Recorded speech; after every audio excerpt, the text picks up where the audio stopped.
Reiniciamos la transmisión en nuestro 5º aniversario, programa Visión Global Más Plus, programa 187, segmento número 4. Este segmento número 4 nosotros lo dedicamos a informaciones, noticias e informaciones internacionales. Recordamos la etiqueta de la semana Visión Global 5 años de éxito. Nuestro número de contacto para que se comunique con nosotros 412-065-1749 y el tema de introducción. Cierran posibilidad de una tregua al conflicto entre Palestina e Israel. Las negociaciones entre el Movimiento de Resistencia Palestina, Hamas e Israel para un cese al fuego en la Franja de Gaza concluyeron este domingo sin resultados alentadores. El primer ministro israelí Benjamin Netanyahu rechazó poner fin al bombardeo en Gaza, mientras el líder de Hamas, Ismail Haniyeh, denunció los sabotajes de Netanyahu en dichas negociaciones. De esta manera, se ha cerrado en el Cairo, Egipto, la posibilidad de una tregua al conflicto y posibilidad de detener la agresión israelí, que de acuerdo a Hamas es la prioridad del movimiento. Vamos a leer esta otra parte de la noticia, hacemos un solo comentario. Más de 2.000 estudiantes de universidades estadounidenses han sido arrestados desde el pasado 18 de abril, luego de que los alumnos de la Universidad de Columbia, Nueva York, iniciaran una manifestación contra el ataque del ejército israelí a la Franja de Gaza. De acuerdo con los participantes, la administración del centro académico los reprimió y los suspendió de manera ilegal. Asimismo, los amenazaron con deportarlos por desarrollar la protesta. Bueno, en la primera parte es Netanyahu, primer ministro israelí, Estado sionista, que más de 70 años sistemáticamente a través de los colonos ha traspasado lo que le dejaron de territorio al pueblo palestino, herederos del pueblo filisteo. Recordamos que en el año 1947, una vez concluida la Segunda Guerra Mundial, tanto la Organización de las Naciones Unidas, el pueblo palestino, representado por Yasser Arafat, y el pueblo israelí, representado por David Ben Gurión, se decidió, no sé si esa potestad, porque en la Carta Fundacional de las Naciones Unidas, que se creó y se fundó en 1945, tienen ellos potestad para repartir los territorios independientes del mundo. Lo cierto es que la mayoría de los países apoyó, para entonces 192 países eran miembros de la Organización de las Naciones Unidas, aprobaron la creación del Estado sionista de Israel y también aprobaron la creación del Estado o Nación Palestina. La diferencia es que el 100% de los miembros apoyó la creación del Estado israelí a través de la propuesta de Ben Gurión, que es un nacionalista israelí que viene de la Primera Guerra Mundial y viene de una u otra manera promocionando que volvieran los judíos o los israelitas que estaban en todo el mundo, que volvieran ahí a la tierra de Israel. Para ese entonces habían en Israel unos 500.000 habitantes, y a través de las emigraciones después de la Segunda Guerra Mundial se fueron poblando. Con el reparto que hizo la Organización de las Naciones Unidas, le entregó para la formación, creación de la nación Estado israelí sionista el 85% del territorio heredado de los palestinos, y le entregó a los palestinos el 85%, la Franja de Gaza y Cisjordania. En cuanto a la Franja de Gaza, ahí está el grupo Hamas dirigiendo los destinos. Y en cuanto a Cisjordania, ahí hay 3 áreas delimitadas. Una área que domina la autoridad palestina, otra área que dominan israelitas y palestinos, y una área ahí que dominan directamente los israelitas. Y declararon a Jerusalén una área neutral, considerando que ahí, bueno, nació Jesús de Nazaret y ahí convergen las 3 religiones monoteístas. Esa es la historia. Ellos se fundan ya e inauguran su estado en 1948, en la primavera de 1948. Desde ese entonces, los países árabes, queriendo defender el territorio palestino, atacaron Egipto y otros países. lamentablemente se impuso el poderío ya que venía acumulando el Estado israelí y Ben Gurión y derrotaron desde ese momento. Después vinieron muchas guerras, en 1954, 1967 la guerra del Yom Kippur, después vino la guerra en 1973 y tienen más de 70 años, pero sistemáticamente han poblado el poco territorio que le quedó a la Franja de Gaza y que le quedó a Cisjordania. Por ahora no hay noticias del conflicto en Cisjordania, pero sí hay conflictos ahí en la Franja de Gaza. Entonces el presidente Netanyahu, que debería, ahí nos preguntamos nosotros, ¿dónde está la Corte Penal Internacional que juzga a jefes de Estado, primeros ministros y viceministros por crímenes de lesa patria o lesa humanidad, o la misma Corte Internacional y la misma Corte Internacional de Justicia que tiene que ver cuando un Estado agrede a otro Estado?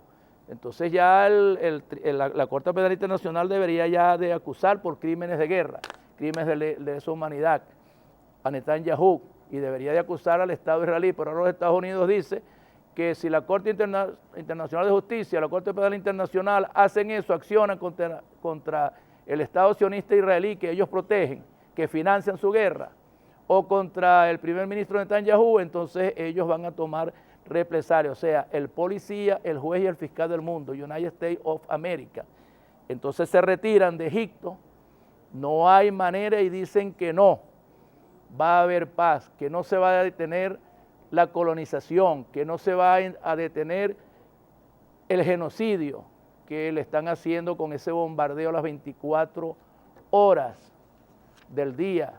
No desde octubre para acá, no, desde hace más de 70 años ellos han tratado a través de su poderío militar, su desarrollo, el apoyo de los Estados Unidos de Norteamérica, el apoyo de la Unión Europea, el apoyo de la OTAN, han querido apoderarse de este territorio. Nosotros vamos a recordar un poco cuando Hitler inició la invasión de Europa en 1939, para compararlo, ahí sucedió un holocausto, eso no es mentira, ahí fue perseguido el pueblo judío para exterminarlo.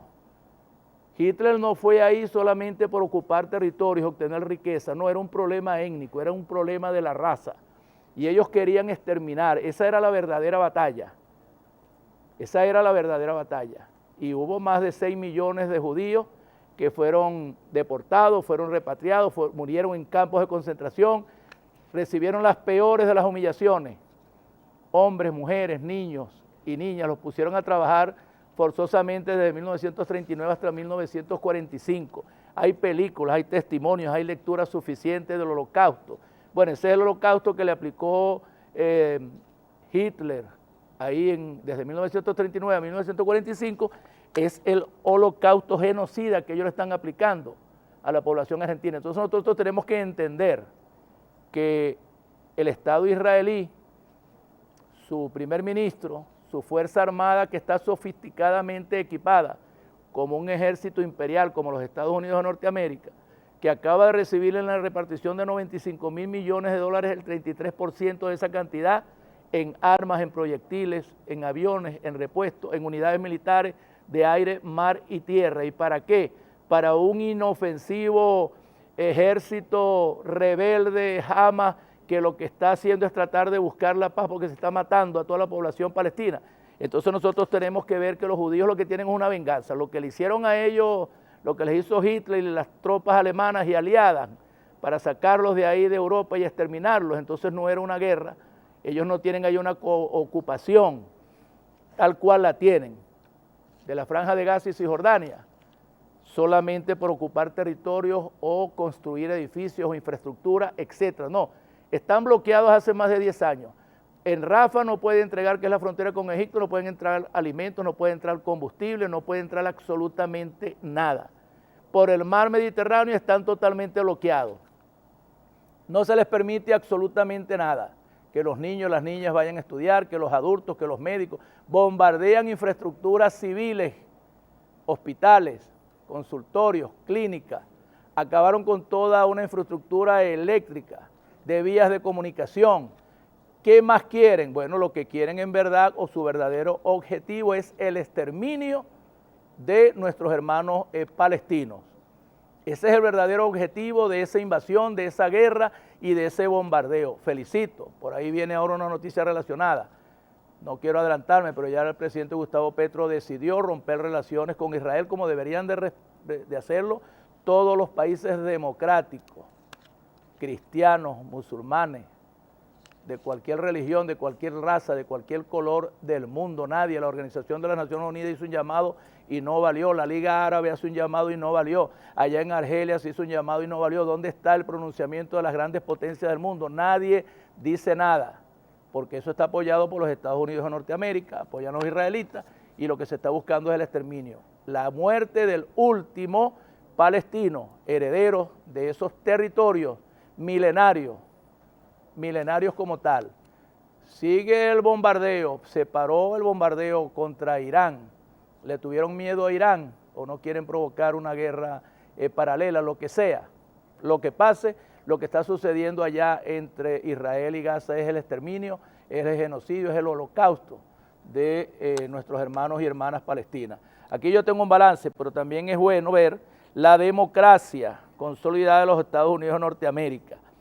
Unos cuantos centenares de estudiantes de la Universidad de Columbia en Nueva York están siendo reprimidos, detenidos, suspendidos de sus clases por apoyar un cese al fuego de el Estado sionista israelí contra la población civil palestina. Entonces ese es el país del sueño americano, es el país de la gran democracia, y ahí todo lo que ellos dicen, pues lo que nos dijo Bolívar cuando se impuso la doctrina Monroe en 1823. Entonces nosotros seguimos abogando. Por aquí tengo un parte que da dolor. Nosotros en este programa hacemos todo lo que tengamos que hacer. Nosotros no queremos guerra, a mí no me gustan las guerras. Se libran algunas batallas, hay que utilizar la diplomacia, la política, la convivencia, todo lo que tenga que ver en la geopolítica, con evitar los tiros, los fusiles, los barcos, los portaaviones, porque es que en las guerras no gana nadie. Bueno, sí ganan los países que producen armas, esos ganan muchísimo dinero, ellos mismos fabrican la guerra. Esa guerra de Ucrania y Rusia la fabricaron los gringos con la Unión Europea, queriendo que la OTAN, y tarde o temprano parece que va a entrar la OTAN o van a entrar naciones a defender desde Ucrania a Ucrania en una guerra que ya Zelensky sabe que tiene perdida, pero ahí siguen los Estados Unidos apoyándolo. Entonces, ¿esa guerra para qué? Para vender armas. La guerra de Israel, para venderle armas también a Israel para que extermine definitivamente la extinción total de la especie palestina o del hombre palestino, de la mujer palestina. Entonces, nosotros no podemos estar de acuerdo con guerras, ni en Latinoamérica, ni en el Caribe, ni en el mundo. Ya nosotros dimos las guerras que teníamos que dar hace más de 200 años para librar la independencia de estas repúblicas nacientes, hace 200 años atrás, como la Latinoamérica, el Caribe, algunos países de Europa, de África. ¿Cuánta hambre hay en el mundo? ¿Cuánta hambre hay en África, en los mismos Estados Unidos de Norteamérica, en la misma Europa? Y se siguen fabricando fusiles, se siguen utilizando armas en desuso, y lo peor, cuando termine la guerra, entonces aquel país que derrotaron, donde tumbaron su presidente, lo asesinaron, lo juzgaron, como hicieron con Muammar Gaddafi allá en Libia, como hicieron también en Irak con Saddam Hussein, como hicieron en Vietnam y después salieron con la cola metido ustedes saben dónde, y lo hicieron también en Afganistán. Destruyeron a Afganistán, destruyeron su población, su patrimonio. El interés no eran los talibanes, ni era Al Qaeda, ni era Osama Bin Laden. El interés era el paso de los gasoductos y los los gasoductos y los oleoductos que debían de pasar por ahí porque quieren sustituir su ansia vorágil del petróleo, lo quieren sustituir de Rusia o de Europa, como está sucediendo con Venezuela, para ver por dónde se pueden meter, pero por ahí no sale solamente gas y petróleo, el opio, la droga, la heroína, también están detrás de eso los gringos, porque sabemos que los gringos son los mayores consumidores de droga del mundo, la droga que sea, cuando la marihuana, la cocaína, el fentanilo ahora está de moda, son los mayores consumidores de droga, y ahí están los datos, los indicadores estadísticos. Ellos murieron 3.000 gringos hasta el año 2022 por consumo de las drogas tradicionales. Allá siembran la marihuana sintética, en Arizona, tienen las drogas que hacen ellos en los laboratorios. Les llegaba toda la cocaína de Colombia, de Centroamérica y de Sudamérica. Ahora llegó el fentanilo, en el año 2022, se contabilizaron 3.000 muertos por uso indebido de esta sustancia psicotrópica.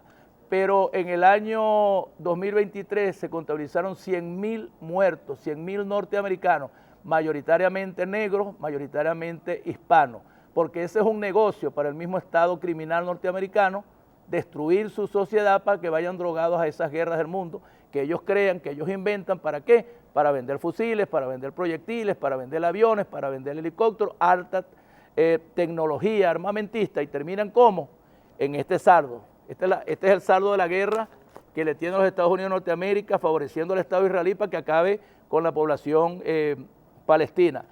Dice aquí, en Gaza, en cifras, 265 días de asedio. Señores, miren, 3.052 masacres, 41.454 entre mártires y desaparecidos, 34.454 mártires llegaron a los hospitales, 7.000 desaparecidos, 77.575 heridos. Dios mío, 72% de las víctimas eran niños y mujeres.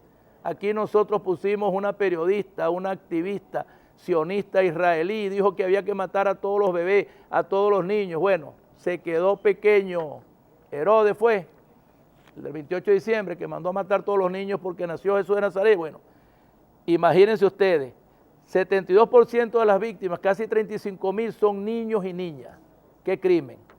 17.000 niños viven sin sus padres o sin uno de ellos, huérfanos. 9.801 mujeres asesinadas. Las madres, los vientres, no pueden nacer más nunca un palestino. Pues tenemos que exterminarlo. Esa es la verdadera batalla del Estado sionista contra el pueblo de Palestina. No quitarle lo que le queda ya de Gaza o de Cisjordania, es acabarlos, es exterminarlos. Ese es el verdadero propósito. 14.873 niños asesinados, de ellos 30 perdieron la vida como resultado del hambre. 14.873 niños, señores. Eso está pasando allá, Israel contra Palestina. 491 asesinados del personal médico, para que no curen a nadie, no asistan a nadie. 67 asesinados de la defensa civil, que es prohibido, la defensa civil es la Cruz Roja, pues. 141 periodistas asesinados, no hay respeto a la libertad de prensa. Ayer, por supuesto, clausuraron todo lo que tenía que ver con Al Jazeera, que es una cadena de noticias árabe. 6 foros comunes creados por la corrupción dentro de hospitales que contenían 454 cadáveres. Dios mío, ¿qué es esto? ¿Qué es esto? Bueno, eso es lo que está planteado y es lo que está haciendo el pueblo el Estado sionista de Israel contra el pueblo de Palestina. Bueno, aquí tenemos, ya esto lo dijimos y vamos aquí con otra noticia, pues. El gobierno de Surinam precisó este domingo, el gobierno de Surinam precisó este domingo que se desplegará en Haití con sus fuerzas militares para colaborar con la seguridad de dicho país en el proceso de transición. El presidente de Surinam, Chan Santoki, refirió: apoyaremos a nuestra hermana nación de la Comunidad del Caribe CARICOM, le proveeremos respaldo, así como una delegación de policía liderada por Kenia, entre otras cosas.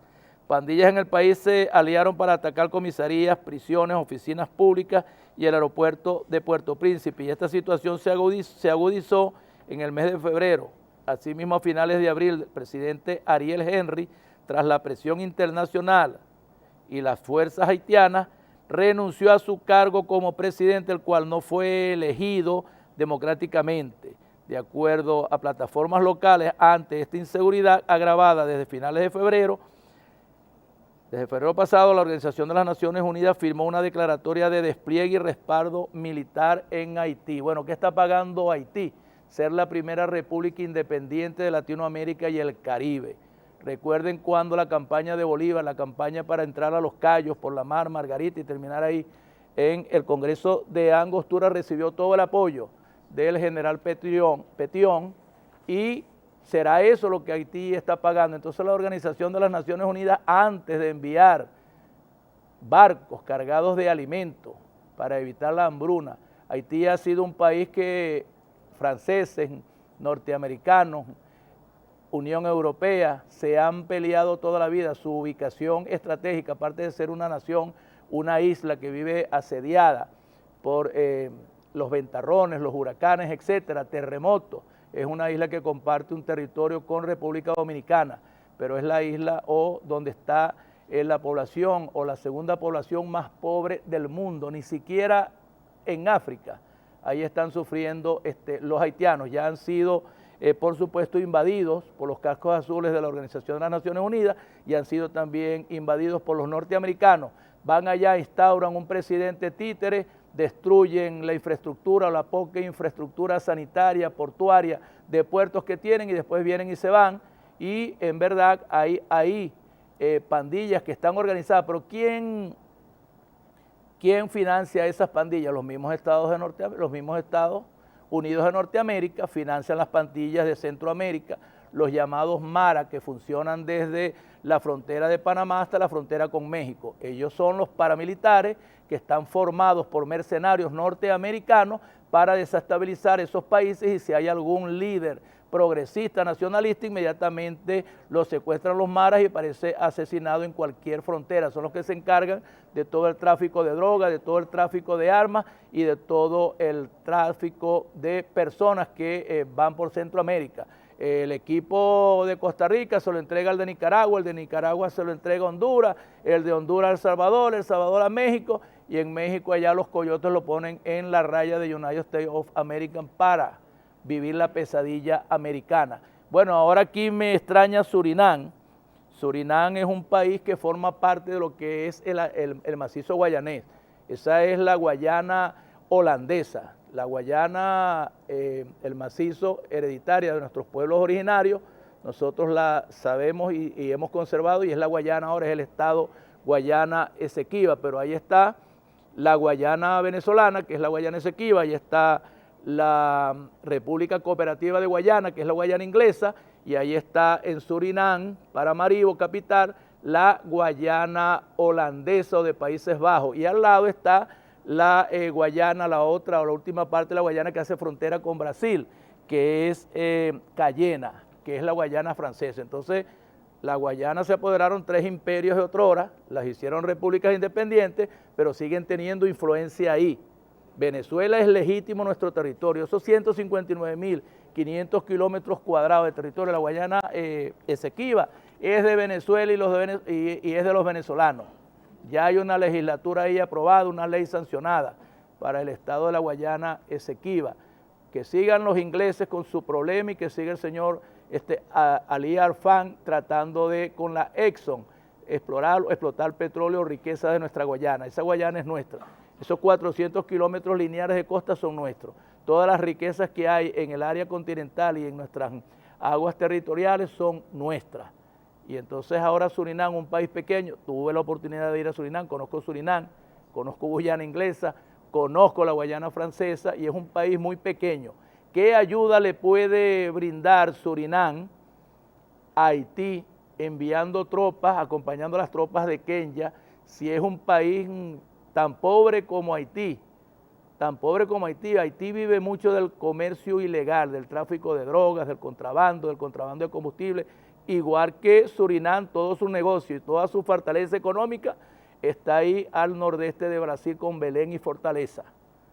Entonces no entiendo yo cómo ellos van a ocupar un país libre e independiente, el primer país libre e independiente de América Latina, Haití, Puerto Príncipe. Ahí estuvo nuestro general Bolívar con todo el grupo de patriotas encabezando lo que fue la expedición de los Cayos. Bueno, las mismas Naciones Unidas con esa irresponsabilidad, financiar tropas. Señores, vamos más bien, primero dejen que los pueblos decidan su destino con sus constituciones, con sus presidentes. El último presidente no lo mataron, no lo asesinaron bandas criminales, paramilitares de ahí de Haití que están organizados en eso, sino que vinieron los paramilitares de Colombia, entraron a su casa y lo asesinaron, financiado, dicen por ahí, que por su esposa. No es el tema. Lo cierto es que Haití está sin presidente y tenemos que alertar al mundo porque vienen de África, de Kenia. El último presidente legítimo ahí, hasta donde hubo en verdad estabilidad política una vez que se derrocaron a Duvalier, al hijo de Duvalier el viejo, que fue el último presidente de ahí de Haití, fue Aristide. Y Aristide lo secuestraron los gringos en un avión, lo ruletearon toda una noche y lo terminaron dejando por allá por Sudáfrica, creo, no sé dónde. Desde entonces ahí se han sucedido varios presidentes, pero no creo yo que fuerza militar extranjera, y menos de la calidad o la capacidad del ejército de Surinam, que en verdad ahí el ejército es pésimo, sus bases militares son pésimas, sus fuerzas navales no tienen aviación militar como para ir a proteger o a cuidar o ayudar. ¿O qué van a hacer Haití? En verdad, ¿qué va a hacer los africanos allá, Kenia, Haití? ¿Qué van a hacer los cascos azules Haití? Haití lo que necesita es de todas las potencias y todos los países del mundo es que le lleven cereales, que le lleven comida, que le reparen su infraestructura de agua, de electricidad, toda la infraestructura para que la gente pueda vivir. De eso es que necesita Haití, necesitan todos los países del mundo. Ya de allá no hayan que sacar grandes productores de café, de azúcar, de cacao en sus tiempos. Hoy día no tienen petróleo, no tienen riquezas que pudiera interesarle ese país a nadie. Bueno, por lo menos vamos a organizar esa sociedad de haitianos, que ellos mismos se pongan de acuerdo, que elijan un presidente, que elijan su parlamento, y vamos a ayudarlo más bien con créditos internacionales para que ellos restablezcan su democracia y restablezcan su actividad económica y puedan tener por lo menos suficiente producción para comer, y no vamos a seguir expatriando o no vamos a seguir exportando, o no puede seguir y debe detenerse la emigración de los haitianos, primero aquí a los países. Nosotros albergamos aquí muchos haitianos, conocí yo en Caracas, en las calles, vendiendo aquí, vendiendo allá, comprando zapatos para llevárselos para Haití, como muchos dominicanos. Aquí nosotros hemos sido país receptor de muchos refugiados, de muchos abandonados en sus gobiernos, en sus países. Esa es la verdad de Venezuela, no la vamos a negar nunca. Y nosotros ayudamos mucho a nuestro pueblo haitiano, como podemos seguir, como ayudamos a los europeos que emigraron después de la Segunda Guerra Mundial. Volviendo al tema israelí, estaba viendo yo en estos días, cuando Eleazar López Contreras llegó aquí un barco de judíos deportados que no los querían recibir en ningún país del mundo, y aquí en Puerto Cabello fueron recibidos por solicitud de la primera combatiente de esa época, del camarada fundador de la Guardia Nacional Bolivariana, el general en jefe Eleazar López Contreras. Así que ONU y así que países del mundo no envíen para allá, por favor, ejércitos, envíen ejércitos de comida. Dios mío, la China, ¿será que no sabe que existe Haití? Seguro que Xi Jinping se entera que existe Haití, si no lo sabe, y seguro que ahí va a llegar la ruta de la seda y van a ver ustedes un país independiente, libre, con progreso y satisfacción de reivindicaciones para su pueblo. No tengo dudas de eso. Aquí ya vamos a terminar con este segmento. Colombia formaliza rompimiento de relaciones con Israel. A través de un comunicado, el gobierno colombiano notificó oficialmente a Israel de la ruptura de relaciones diplomáticas en rechazo a lo que el presidente Gustavo Petro llamó genocidio en Gaza, y dijo que se comenzará a coordinar la salida de los diplomáticos de ese país en Colombia. El presidente de Colombia, Gustavo Petro, expresó en días recientes que el derecho internacional debe preservarse para detener la barbarie. Hoy la diplomacia es la expresión del poder económico y militar. La diplomacia debe ser, en cambio, la razón de los pueblos, y su objetivo no debe ser otro que la paz y la vida de la humanidad en toda su diversidad. Bueno, yo estaba ahí un poco receloso con Gustavo Petro, porque él llegó a la presidencia casi, bueno, con las mismas aspiraciones de su pueblo, hermano pueblo colombiano, un pueblo que tiene más de 70 años de una guerra civil que no se ha podido terminar de pacificar, y llegó un hombre de izquierda que fue miembro fundador del M-19 por allá por la década de los 80.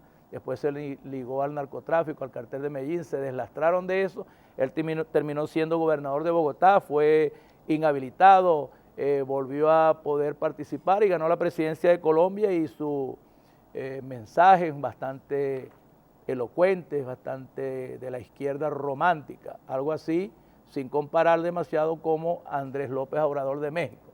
Soy antiimperialista, pero no me meto con los gringos.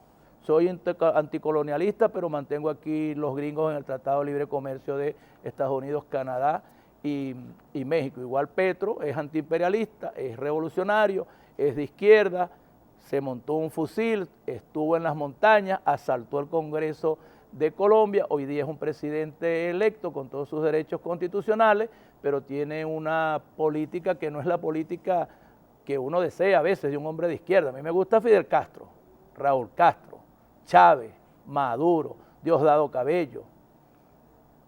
En ese es el espejo que yo tengo que mirarme, porque si nosotros somos anticolonialistas y somos antiimperialistas, no podemos querer una cosa sí y una cosa no, o es blanco o es azul, o eres pro-yanqui o eres antiimperialista, yanqui, gringo, gojón. Eso es lo que tiene que hacer Petro. ¿Cómo va a haber un revolucionario aquí hablando hoy día de genocidio? Es un buen paso, romper relaciones con Israel. Dirá Israel, a mí eso que me importa, ¿verdad? Pero es un buen paso que da, como debe hacerlo también el presidente de Venezuela y como tienen que hacerlo muchos presidentes del mundo. Al menos esa es la medida diplomática, porque es que el derecho internacional está consagrado en la Convención de Viena de 1963 y ese derecho internacional debe ser respetado. Está el derecho internacional y está el derecho internacional humanitario. Son corporaciones que a través de la Convención de Viena y la relación entre los estados, la diplomacia, el consulado, el embajador, se firman acuerdos, y cuando uno suscribe esos acuerdos, uno tiene también que respetarlo. Entonces, los Estados Unidos dicen, si la Corte Internacional de Justicia o la Corte Penal Internacional intervienen en el caso de Israel y acusan o amenazan o sentencian enjuiciar a Netanyahu, entonces nosotros le quitamos el apoyo, porque como ellos en esas convenciones tienen mucho poder, y tienen mucho poder como tienen en la ONU a través de la Secretaría de Defensa de las Naciones Unidas, creo que se llama ahí. Ellos son los 9 países, son los más prominentes y tal, pero Estados Unidos no les paga hace 20 años. La Organización de los Estados de las Naciones Unidas vive de dineros que le dan los países miembros, los países adscritos. Bueno, los Estados Unidos pregunten, hace 20 años no le paga la cuota que tiene que pagarle a la Organización Nacional, a la Organización de las Naciones Unidas. Así que bueno, Gustavo Petro, buena esa. Tiene 7 bases militares allá en Colombia que no erradicaron para nada el narcotráfico, porque el narcotráfico se triplicó en Colombia y siguen siendo la potencia productora de cocaína, de marihuana, aunque allá no tiene mucha demanda porque ahora los gringos la producen en Estados Unidos. Es el mayor exportador de drogas del mundo a través del Pacífico, a través del Atlántico. Por aquí, por Venezuela, nuestra Fuerza Armada Nacional Bolivariana, sus 5 componentes, te trancaron el paso y ya no pasa droga por aquí. Lo que pase aquí para financiar la campaña de la burguesía colombiana, te la cogemos. Y allá están los gringos protegiendo esos sembradíos, porque para ellos también la droga, las armas, la prostitución, las organizaciones criminales paramilitares son negocios.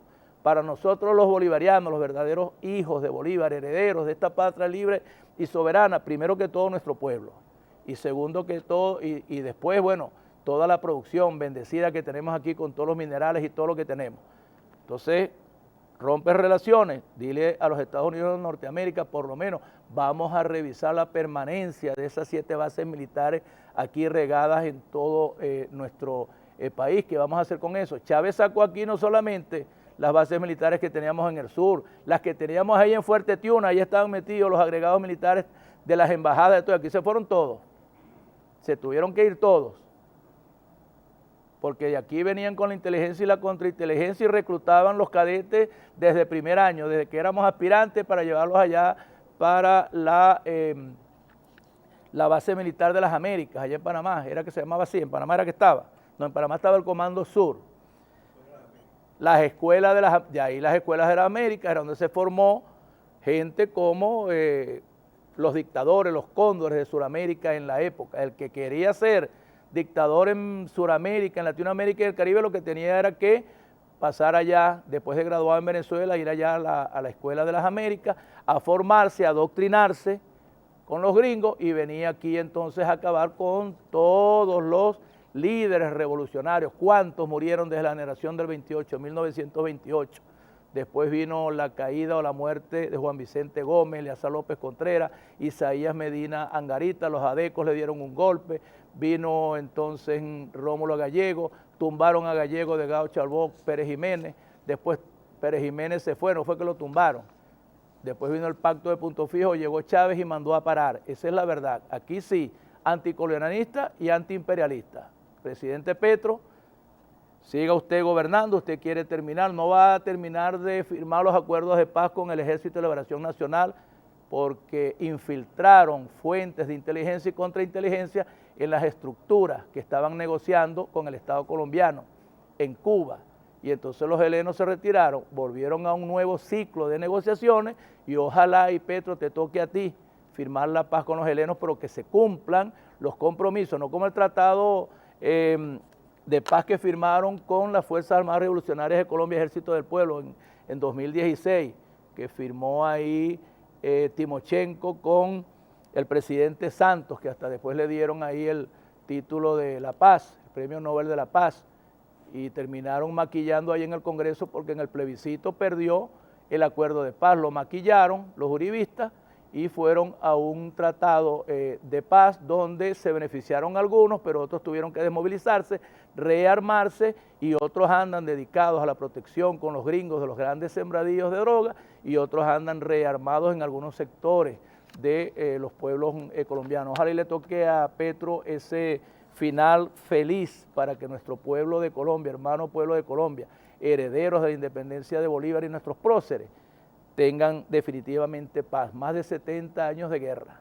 Cualquier cantidad de grupos guerrilleros desde Marquetalia, de Marulanda, a las Fuerzas Armadas Revolucionarias de Colombia en 1964, al Ejército de Liberación Nacional, al Ejército Popular de Liberación, al M-19 y algunas otras guerrillitas por ahí que desaparecieron, y el narcotráfico y el crimen organizado y los mercenarios y los paramilitares tienen ese país con más de 70 años de guerra. Esa es la verdad, Petro. Voy a obviar esta noticia sobre las elecciones de Panamá. No hay Instagram por aquí que nos saluden, Facebook, nadie nos está saludando en este segmento. Bueno, vamos ya al final de este segmento número 4 con la intervención de los antañones de mi pueblo y después nos vamos a un video de cierre. Corran, muchachos, los sorprendí, ¿no? Creían que iba a seguir hablando. Aquí se vale todo, chicos, estamos en vivo y directo, 5 años transmitiendo para todo el pueblo del Zulia, de Venezuela, de todos. ¿Dónde?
Rusia anuncia ejercicios de preparación y uso de armas nucleares no estratégicas con la participación de la aviación y las fuerzas de la Armada del país. Las maniobras se llevarán a cabo por orden del comandante en jefe de las Fuerzas Armadas de Rusia, el presidente Vladimir Putin, detallaron desde el Ministerio de Defensa. La cartera militar explicó que los ejercicios tienen como objetivo mantener la preparación del personal y el equipo de las unidades de armas nucleares no estratégicas para responder, así como garantizar incondicionalmente la integridad territorial y la soberanía del Estado ruso, en respuesta a las declaraciones provocativas de determinados funcionarios occidentales contra la nación.